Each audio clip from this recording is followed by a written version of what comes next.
Nelda is Lenita's sister, and Marissa is their daughter. And Scott, I was thinking about I've known you for 40 years. Do you realize it's been that long? So we've been, what's that? It feels like longer, yeah. We have talked about Bible stuff for 40 years. We still haven't solved all the problems yet. But man, we are working on it. We're going to look at several passages this morning that deal with the topic from our Bible study book, God's Plan for Church Growth, the chapter on return. And I've just given it a little bit more of a title than just the word return, but a place to return. A place to return. That if we're going to talk about strategies about growing a healthy church and to have a healthy church family, we need to address people who have left the community and ask the question, is it possible to bring people back, those who have left? So that's what we'll talk about a little bit today. We'll have two lessons. We'll just introduce it and bring it out, and then next week we'll make some concrete application. There is, so let's start at Hebrews chapter 2. Hebrews chapter 2, verses 1 through 4.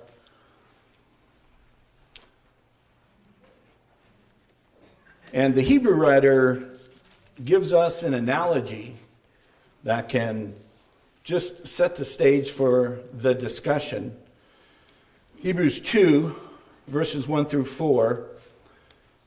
Verse 1 reads, "For this reason we must pay attention all the more to what we have heard, so that we will not drift away." So the issue as presented in this passage related to return is people drifting away. If you've been out in a boat, you know it's hard to keep that thing in one place. How do you keep a boat in one place? Anchor. It's got to be anchored, or you tie it off to moorings or something like that that's holding it in place. But if you just maybe stop out in the middle of the lake and turn the motor off and drift, it's easy to find yourself in a different place. Maybe you've dozed off, the fish aren't biting that well, and you fall asleep, and then you wake up and you don't even know where you are. You're in another place. Sometimes it's not a big deal. You just turn the motor on and drive around and you figure out where you are. But I've been on some bodies of water where running aground is possible, and so you don't want your boat to run aground. It'll damage the boat. You might run into another boat. That's never a good thing, to run into another boat.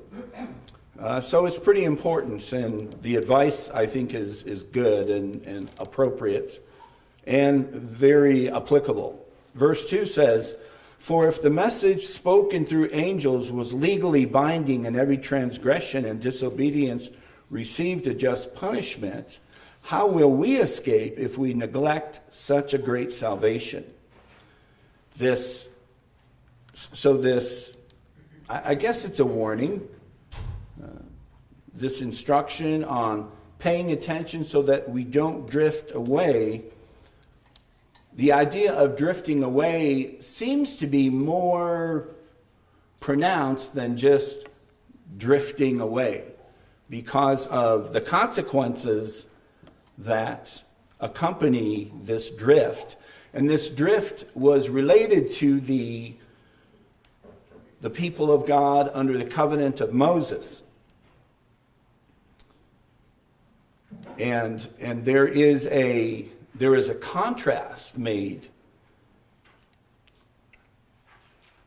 beginning in verse 3, it says, this salvation, talking about our salvation in Christ, that which we need to pay attention to, this salvation was spoken of by the Lord. It was confirmed to us by those who heard him. At the same time, God also testified by signs and wonders and various miracles and distributions of gifts of the Holy Spirit according to his will.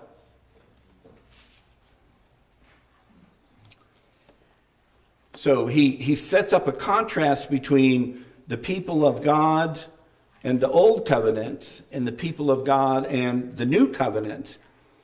And he says that because of how God delivered the covenant to us, there is more at stake, that God is holding us to a different place of accountability,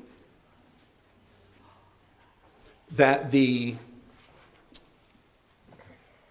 message spoken by angels talking about the Old Testament covenant message, if that was binding, how much more is the message that was spoken by the Lord himself? How much more serious should we pay attention to that message? It brings up the idea of the covenant relationship and the covenant formula. Anybody know what the covenant formula is? Have you heard of that? It's a theological statement. The covenant formula is, I am your God, you are my people. So when you look at that, there's definitely a connection, but there are also stipulations that go with the covenant. Meaning, God will do some things, and we will do some things. It's not a one-sided agreement, just like in a marriage relationship. In a contract to buy a house, there are things that we agree to, and when we do that, we could say that we're faithful to the covenant. So if the covenant that was spoken by angels was binding, how much more serious should we pay attention to the message that was spoken by the Lord himself?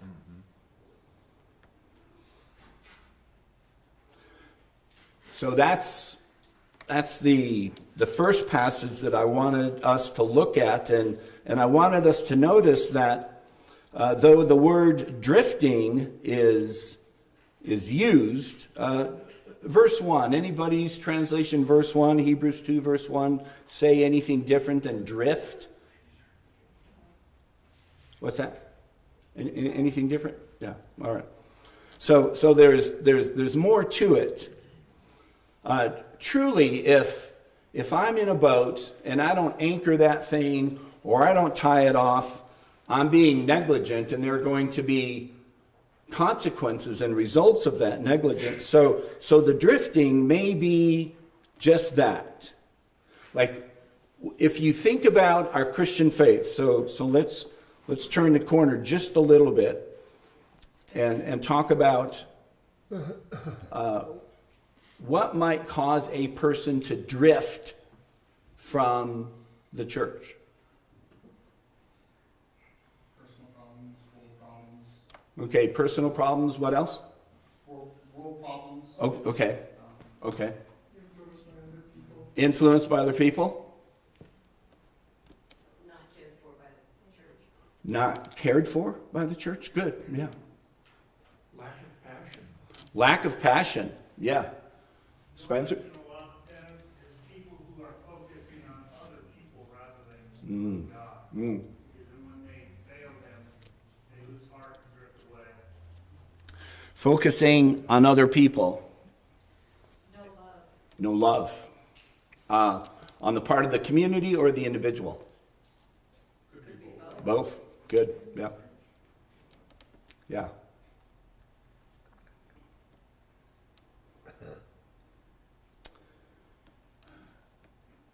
If someone just drifts, whose fault is it? Combination. It could be a combination, yeah. Yeah, But ultimately, our decision is where we go. that's right, yes. Yeah, it's really the drifter, right? Yes, Dale? Well, to even realize that we were drifting, we need to have some kind of reference point. Yeah. If you're out on the lake and you can still see the shore, that's easy to say kind of where you are. Mhm. If you've gone out so far and you can't see the shore, then you don't know whether you're getting closer or further away. Yeah, from- good. Yeah. I like that, the development of the analogy there. You need, would you call it a reference point? Yeah. A reference point, yeah. But anyway, Uh, to continue that though, sometimes people can see that that person's drifting away and you can get a message to them Yes, somehow. yeah. Sometimes that's harder to do. I was watching, Lenita and I were watching this program. Oh, what's it called? It's another one of those reality programs where they bust people trying to smuggle drugs. I forget what it's called. But they have a bunch of different venues. And one of them is the island that Jane and Paul moved to. Curacao, I think. Yeah, it's north of Venezuela or just north of South America there.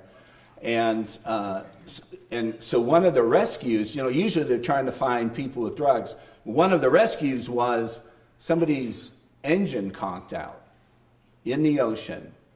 And that's a dangerous situation. They didn't necessarily have a reference point at all, and they needed to be rescued. So that is very significant to think about now as we realize. So if someone drifts, either there's a problem with their love, or maybe it could be a problem with our love, to where we're not seeing what's going on, and they get away, and before we know it, they're off our radar. And these several verses that we're going to look at all talk about a similar symptom, but they also give some responsibility for us. Some things we can do to help create a place to return. So I want to ask the question a little bit differently. Why do people leave the church?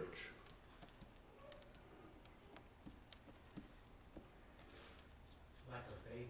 Lack of faith, most definitely. Selfishness. Selfishness is something that can... Unbelief. Unbelief, yeah. Anger, Anger, lack of involvement. okay, lack of involvement, and that involvement is very important, the connectedness. I have a friend that, he's a really good friend of mine. He grew up in not church Christ, but he grew up Christian and everything. And I try and give him some pointers on how to, because he's lost, obviously. Mm-hmm. So I've asked him, I go, what was the reason, because he was in a church band, he was involved in the church, and yeah, he did all this yeah. stuff, and he left. Yeah. And I asked him, what was the reason why you left church? Regardless of whatever church it was, at one point you believed, and what made you stop believing? And his response to me was,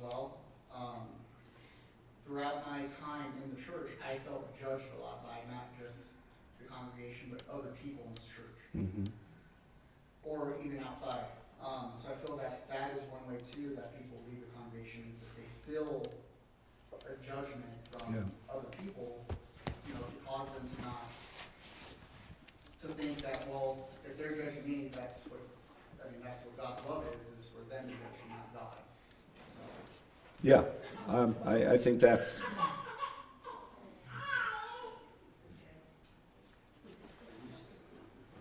Ross made a good point too.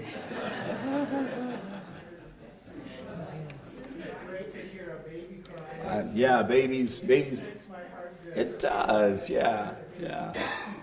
Somebody kidnapped her, or him. He's gone. All right. Yeah. Field judge. That's a big thing. Dennis, I also many times hear people were never really committed to start with. Okay. So then they fall away because there was never really a commitment. They may have just been on some sort of emotional high, and so they made some sort of choice that really was not a life dedicated choice. Why?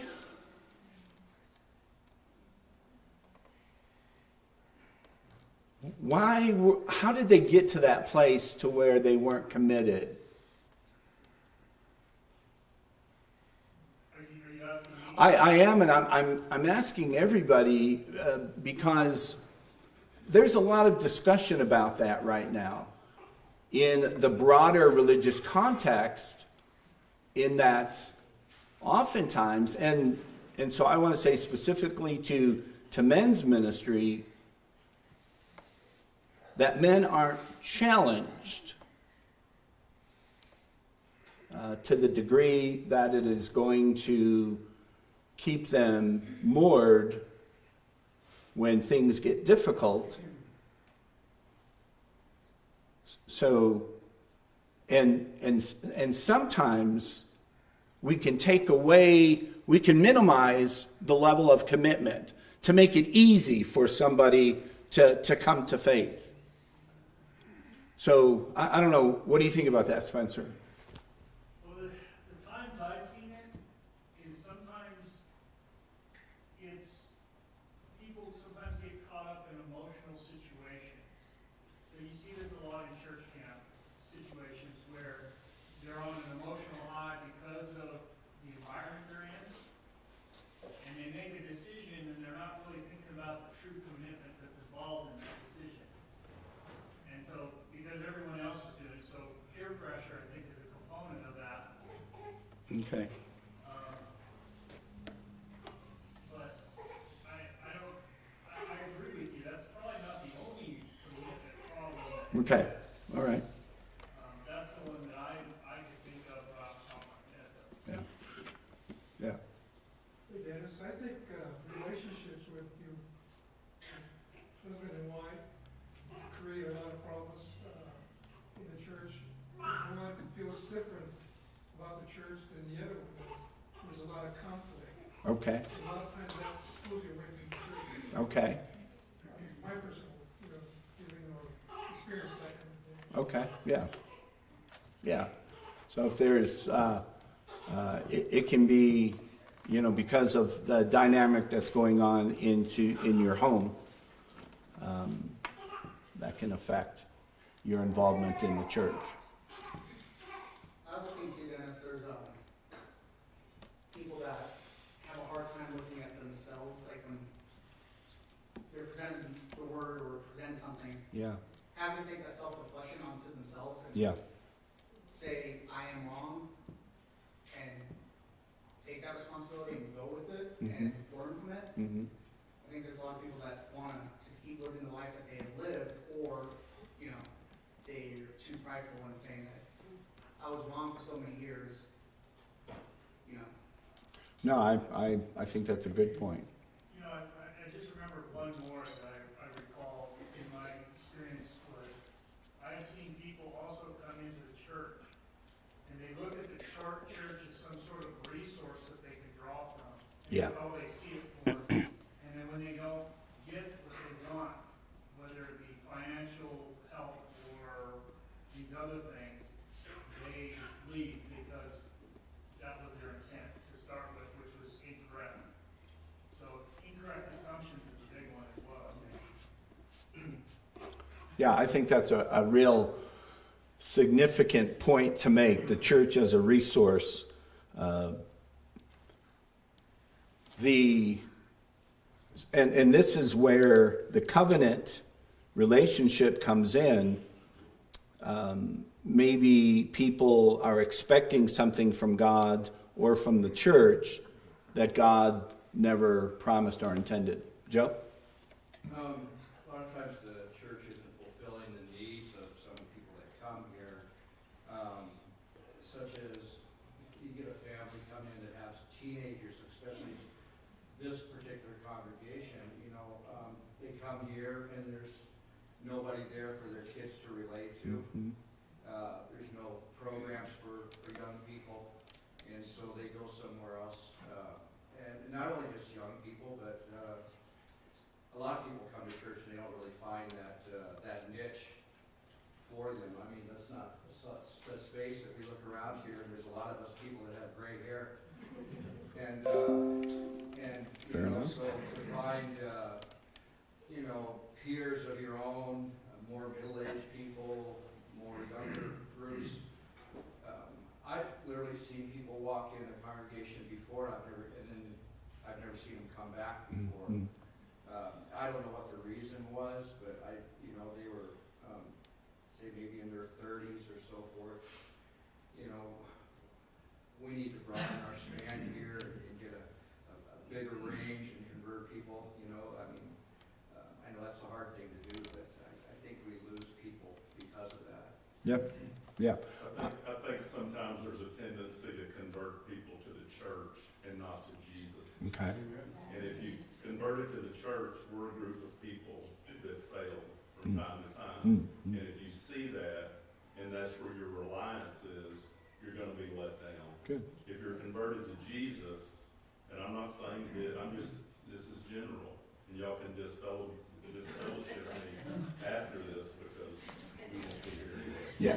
But I mean, you know what, that is the force that keeps you in it. If it's a man-made thing, Yeah. then you're gonna be very disappointed by Yeah. man. Yeah. Yeah. And thanks, Scott. You brought up another reason why people leave is dumb comments in Bible class. Flopping on them. Yeah. No, just kidding. Okay. Marcia. Also, I experienced, I had a friend that was converted, went to church with me for a while, but her family shamed her into leaving Yeah. because she wasn't what they were. Yeah. And she was converted, she Yeah. went to church, she believed, but she was shamed into leaving because her family didn't have anything to do with her because she was a Church of Christ Christian. Yeah. Yeah. Good point. And thank you. Thank you. Morris. Something what Spencer related to was, I've heard a comment many times, well, what has the church ever done for me? Yeah. Yeah. So they're expecting something, so they're looking for something and don't understand that we're here to worship. Yeah. Yeah. We are here to worship. We're here to serve. So good. Thank you.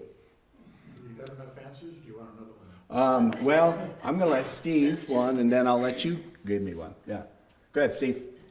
I don't know if it's a matter of a lack of teaching or if it's an understanding issue, but we must teach that Jesus is our Lord and this is His church. And His church is full of witness today as it was in the first century. We have Peter's, we have Paul, we have Judas, we have them all. And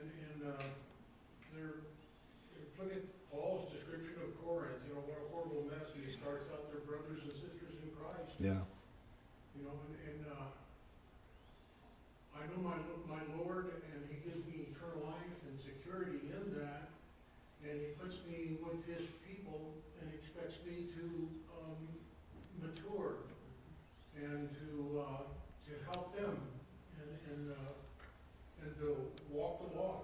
And so I don't, and that's information that we all should know. So I don't know if we're not teaching clear enough or if just the stress of the world and all of the things of the world are tearing people from that knowledge. Yeah. Yeah. But it's, to me, a pretty simple equation, In the bottom line, where it's expressed, yeah, yeah. And, that's sometimes not an easy task, but that is what he wants of us. That's what he calls us to. Yeah, we're a community. Yeah. People get tired, they get lazy. If you think about your biological family, everybody has some relatives that are difficult to deal with.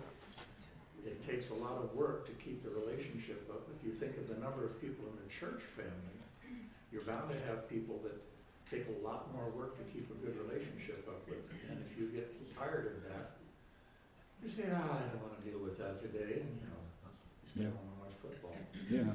Yeah. Well, that's a lack of faith. I think it is. I think there is.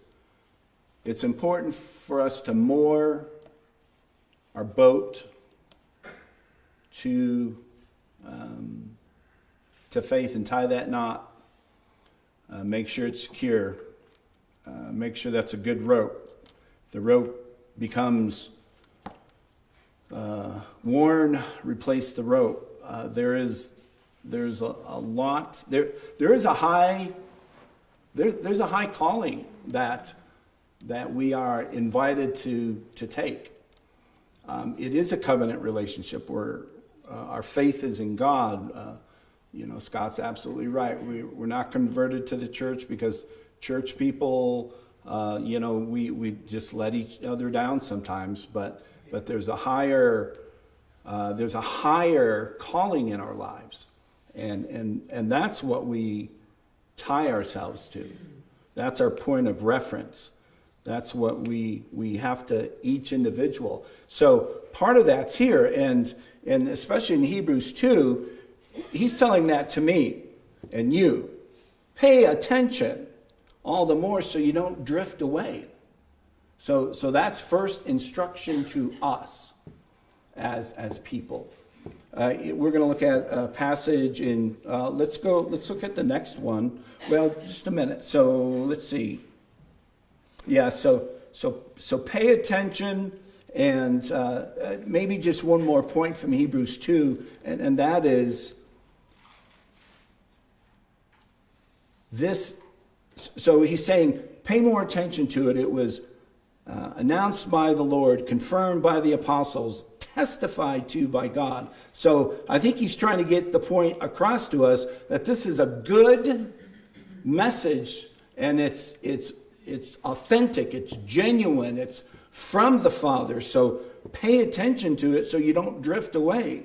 And if you're drifting away, a lot of that is on you, but the message is solid. It's a great way to live. This is how we were designed to live. So that's how verse 4 in the nature of the message. You can depend on this message, so don't drift away. I thought of words like distracted, definitely sin.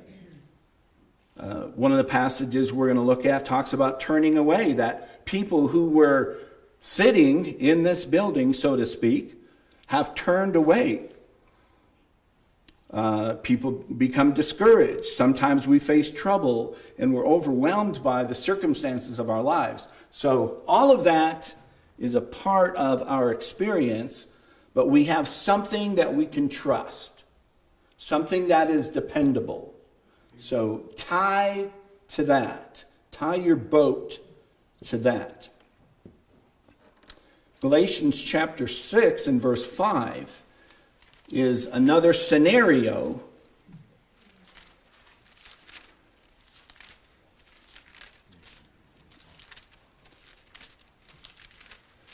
but in this he gives us some insight of how we can be involved in creating a place where people can return. So if someone would read Galatians 6, 1-5. Oh, wait a minute. Let me make sure. 6. I was in chapter 5. There you go. Go. Yeah, brothers and sisters, if someone is overtaken in any wrongdoing, you who are spiritual, restore such a person with a gentle spirit, watching out for yourselves so that you also won't be tempted. Carry one another's burdens, and in this way fulfill the law of Christ. For if anyone considers himself to be something when he is nothing, he deceives himself. Let each person examine his own work, then he can take pride in himself alone, and not compare himself with someone else. For each person will have to carry his own load. Okay. So this is instruction on how to navigate the waters of an individual who's been overtaken in a wrongdoing. He says, you who are spiritual. Who is that? Yeah. Hopefully we see ourselves as who that is. Yeah. I mean, and Paul, just before that, was talking about the fruit of the Spirit, the spirit of the flesh, and the spirit of life. You're right. Wow. Good observation. Yeah, we just can't say we're spiritual. That's a great observation. It's an individual who has verses 22 and 23 just growing like crazy in their lives. And all of those things, wow, I didn't even think about that. Love, joy, peace, patience, kindness, goodness, faithfulness, gentleness, self-control. People who live like this create a place where then in chapter 6, verse 1, someone who is overtaken in a wrongdoing, you who are spiritual, should restore such a person with a gentle spirit. Yeah. Well, you know, Dennis, it's like, when you said we have to war to the right thing. We have to be anchored on the rock. Yeah. And it's the responsibility of each one of us to stay in the Word and to study the Word on our own. I mean, if we need help, we can seek it from those that we trust. Mm-hmm. But it's our individual responsibility to do what is right before God. We can't say that, we can't use the excuse that the people that we go to church with are doing this or that. Yeah. We have to know that we are anchored on the rock. Yeah. As individually. Yes. That's absolutely, and I think absolutely true. And I think verse 3 brings that out. For if anyone considers himself to be something, maybe that's the point, considers himself to be spiritual. Or, you know, maybe you're thinking, let's see, if someone is overtaken in a sin, you who are spiritual, I'll take care of this. You know, I could help here. And he's then given us some qualifications of, okay, yes, it is, you are needed. Gentle restorers are needed in the body of Christ, but let's make sure we're thinking this thing out completely. If anyone considers himself to be something when he is nothing, so and that's actually that idea is going to come up in our lesson from 1 Corinthians chapter 10 today, that there is, we can just be on the wrong mindset within ourselves. We can think we're more mature than we actually are. So, but he's not saying don't pursue this, but just be sensible and be genuine and authentic and deal with if. So Rick talked about pride sometimes being a factor in leaving. Pride can be a factor sometimes in how we interact with others. So be careful. Verse 3, pride's going to come out. Verse 4, examine your own work. So I look at my own life. I pay attention to what's going on in my own life first. If I want to help someone who is overtaken in a wrongdoing, then I need to have already examined myself. So, and he uses that phrase where he can take pride in himself alone. What does that mean, take pride in himself alone? Because we've talked about how, pride's not good, but in this statement. So what's this mean? Take pride in himself alone. To not think of others. Okay.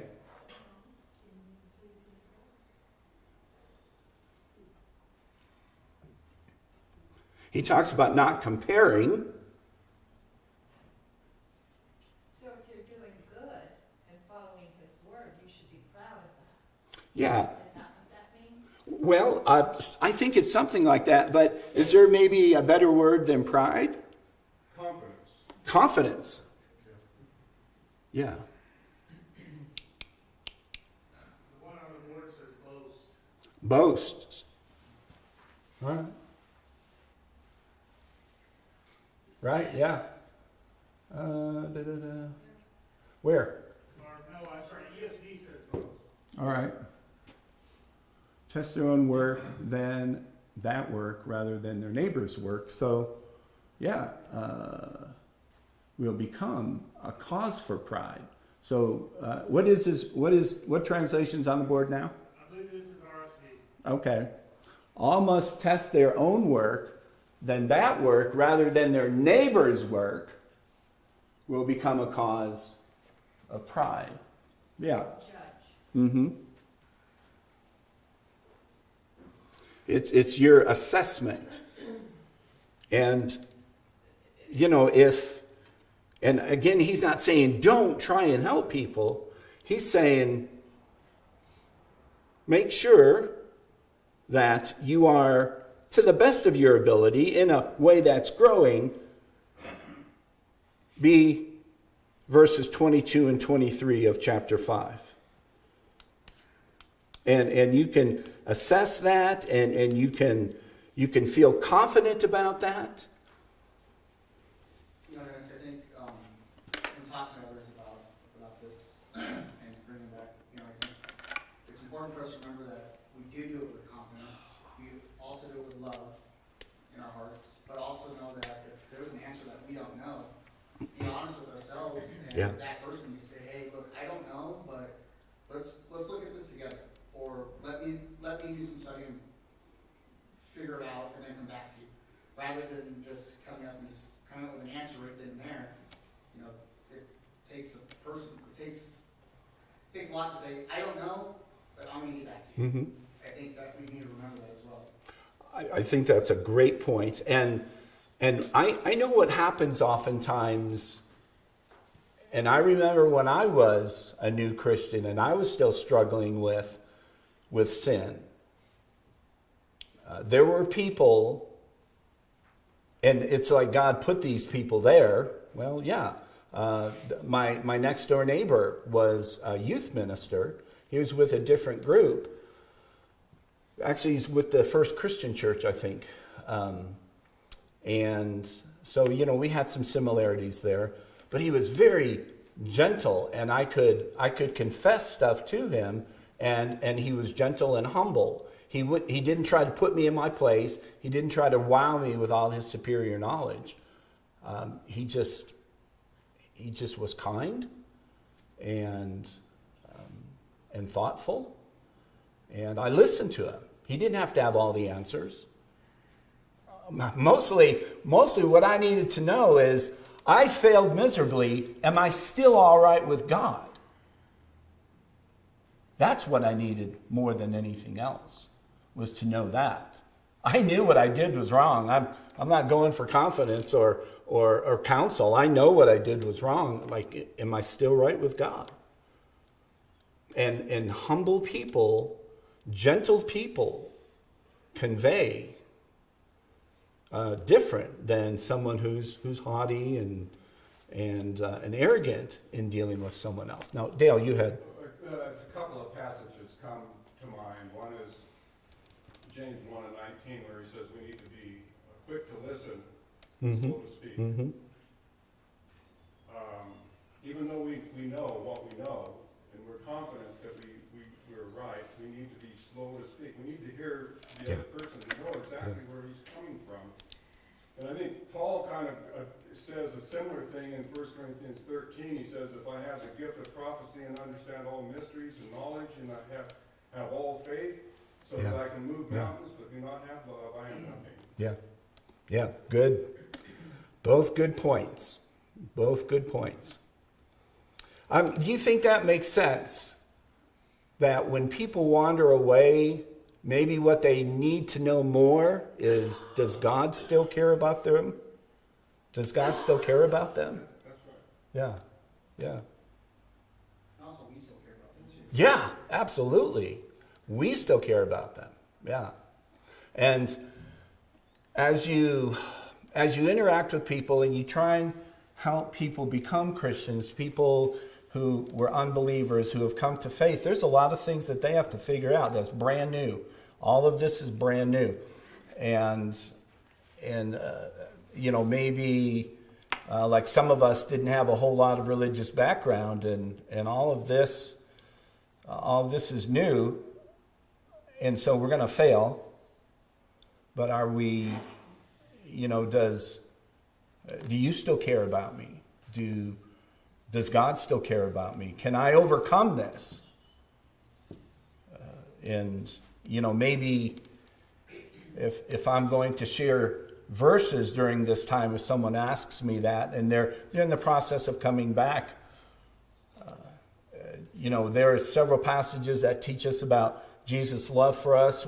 One of the things that was important to me, maybe it meant something to you, was a smoldering wick he would not put out. You know, he'd try and fan that thing to flame, not just snuff it out. He'd try and get that thing blazing so that I will, or that individual will rediscover God's love. So we can choose to be individuals who are committed to creating a place for others to return. One more point, and then we'll have to shut this down, is he seems to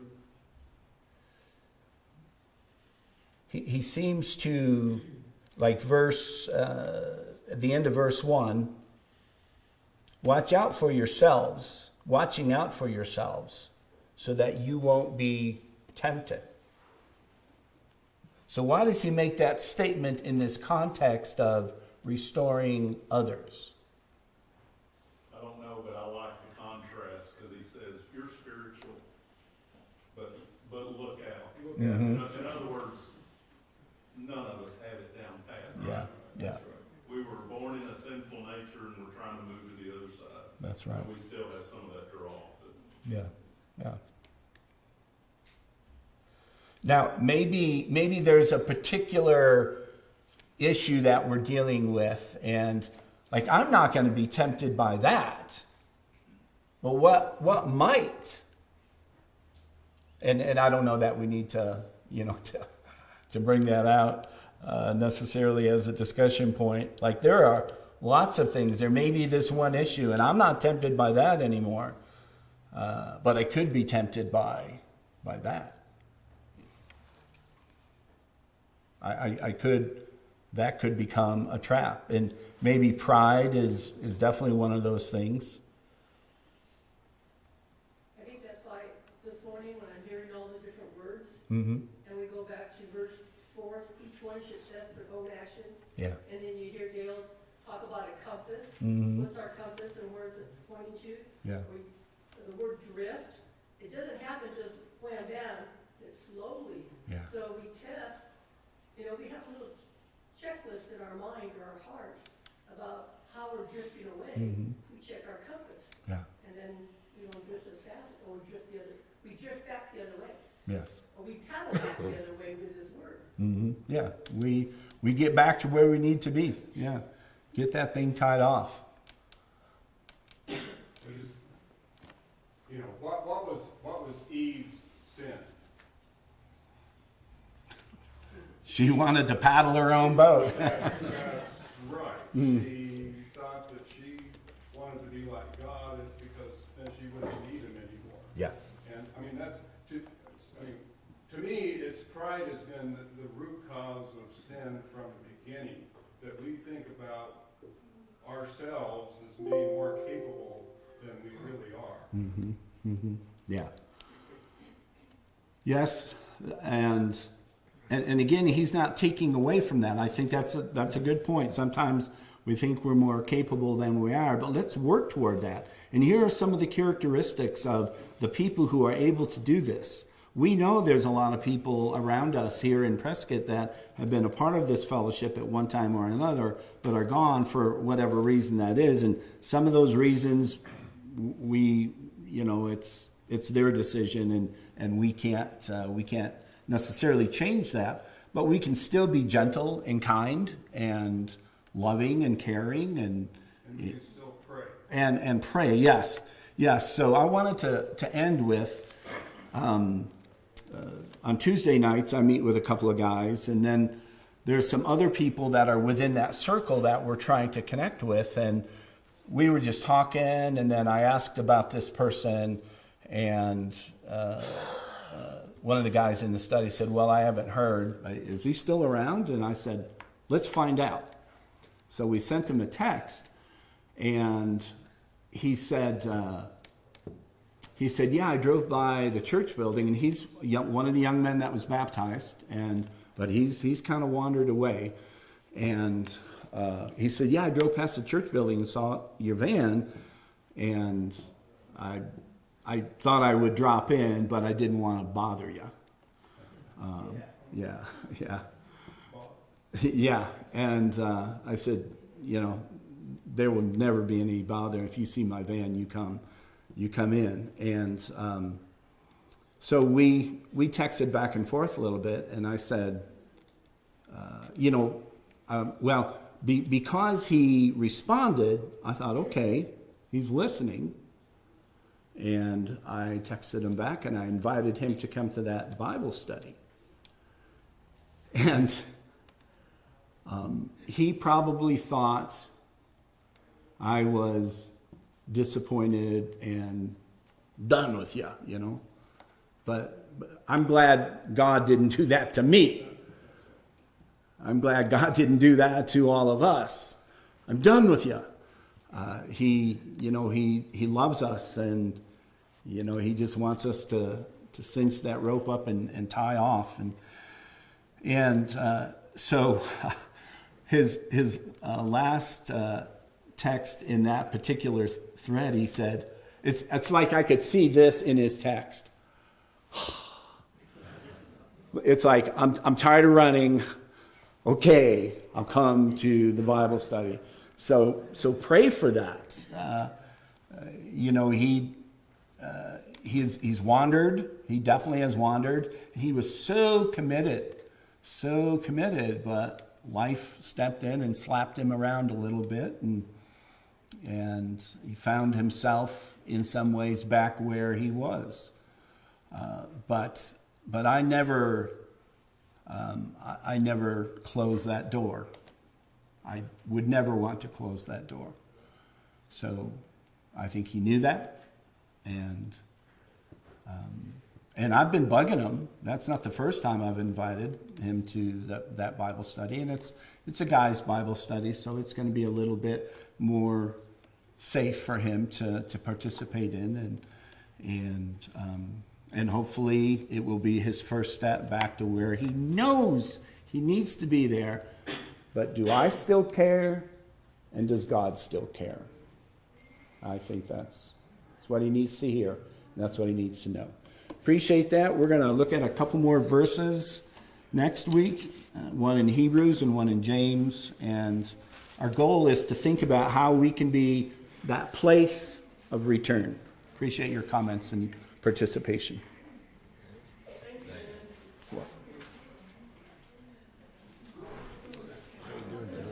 Good to see you, my friend. We're not going to do this anymore. No. It's over with. That's over. We're not.